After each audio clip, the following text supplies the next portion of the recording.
Hi everyone. So today we are going to be making another fusion scented soap. So this one is eucalyptus with lemon. If you've ever smelled eucalyptus or had my eucalyptus and spearmint soap, then you would understand how much I love this fragrance. And you can't really go wrong with lemon. Is really good. So as usual, if you see my hands moving, it's because I recorded the video before, but then it was kind of too long, so I just decided to do a voiceover.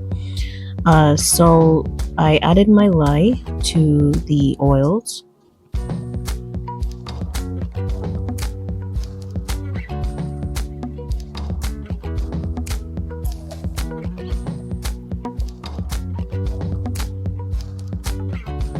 And what I was explaining here is that I actually made this soap before, but I don't know what happened that day. I think I was making maybe a lot of soaps at one time, and I forgot to add I think I forgot to add an oil to my oils.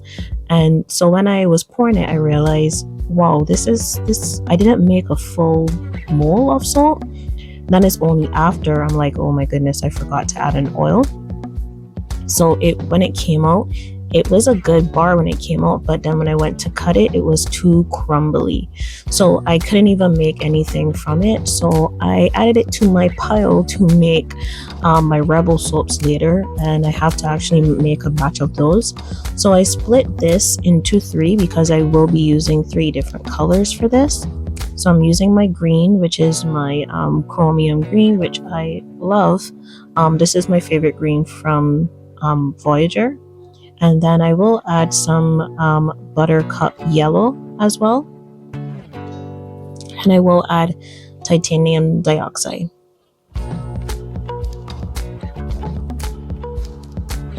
I realized some of the oil splattered up and it got on my hand when I was trying to close back the jar. So this is buttercup yellow.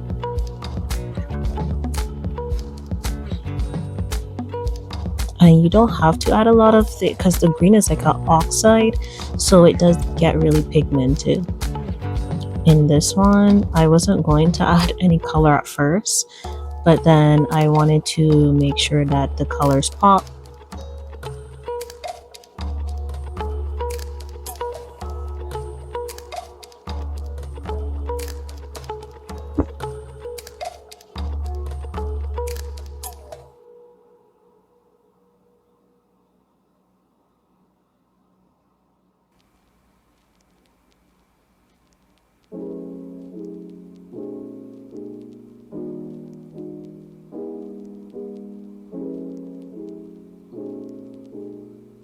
So I'm just going to blend in the colors. What you can do with titanium dioxide is actually disperse it beforehand. I just choose to put it in because it's just easier. So what happens is, especially with the oil, when I realize it leaves like little white streaks if you don't disperse it properly. What you can do before is, depend on which titanium dioxide you have. For the oil, you can disperse it in some olive oil if you want. With the water one, you can put it in a squeeze bottle and add the water to it. Make sure not add too much water, because what's going to happen is when you add it to your formula, you might end up getting glycerin rivers, because now you have added way too much water to your recipe than needed, right? So just make sure that you are just being mindful of that. And the one that has in water, you can I guess you can do the same in the squeeze bottle for the one with the oil too, is add some of those little beads, or maybe if you have marbles, put it in, and then you can shake it up from time to time just to make sure that it does not get hard and it stays fluid in the container. So you might see me doing just cleanup here. It's just isopropyl alcohol that I'm using. That seems to get everything off really good. So this is the fragrance mix. So again, it is eucalyptus and spearmint fragrance with some Myers lemon, and both are from Windy. Yeah, both are from Windy Point for this one. I love the Myers lemon. Like for my candles and for my room sprays and wax melt, I call it when life gives you lemons, because is really strong, but still not overpowering.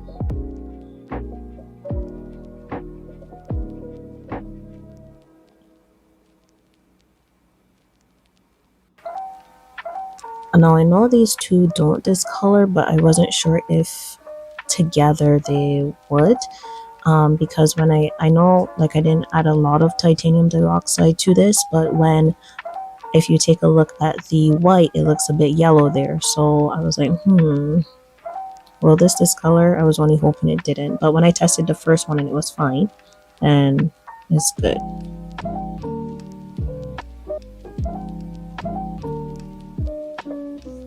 Okay, so we have our color. So I was just saying, because it was splattering up a little bit, make sure that you are wearing long sleeve. Again, I've done this so many times, I'm comfortable doing it, but you should make sure that you are following good manufacturing protocols, especially when you are making stuff, to make sure you're keeping yourself safe and the products that you're making as well.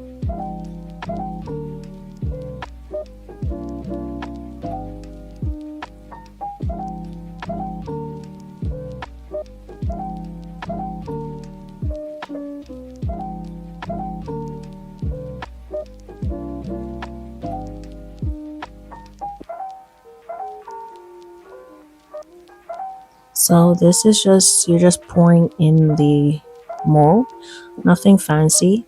When I do this and I have white, I try to make sure, even though I have white as the base, that I have enough that I can also pour layers down. That way it goes like the colored and white, the colored and white. If you're using two colors, so say I was using the green and the yellow, then I would try to obviously interchange them if there are only two colors, but with the third I try to add it in so it gives it like a wavy pattern.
So for this, I'm going to just make a quick design on the top because I actually have some embeds to put on there.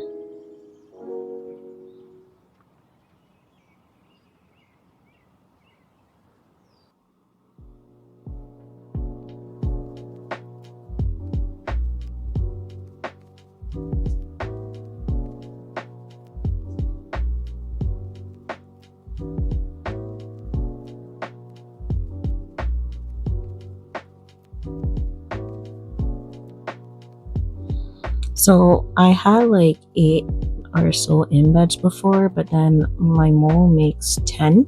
So I did like these ones here with melt and pour.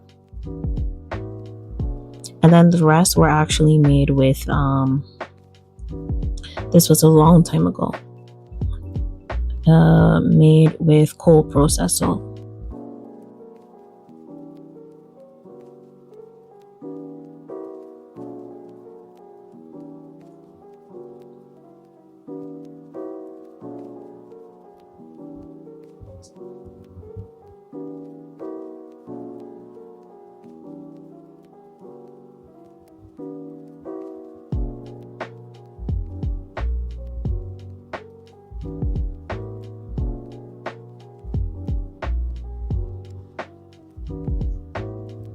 And if you are going to be making embeds, I would say just make sure your embed is like, well, I mean, like mine is 1 inch, so make sure like it's 1 inch thick. That way you're not cutting into it.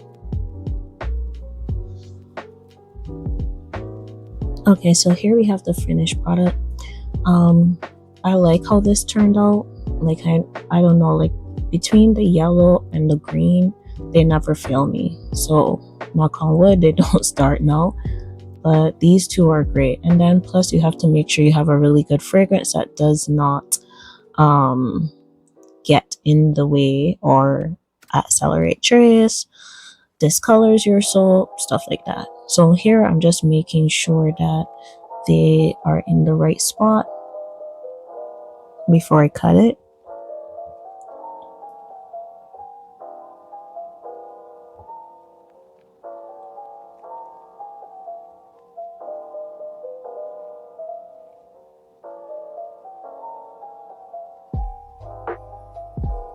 Yes, this is the hard part. Unless you had an embed on top that you didn't mind cutting, but I don't want to cut any of these lemon pieces.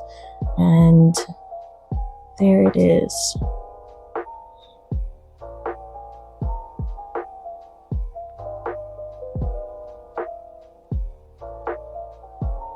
A simple pour, but still effective. Like I love to do this pour because you always get different colors each time.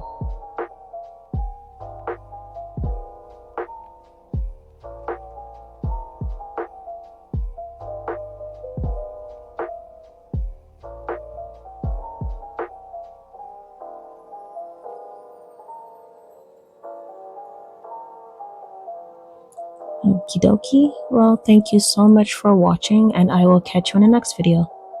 Bye for now.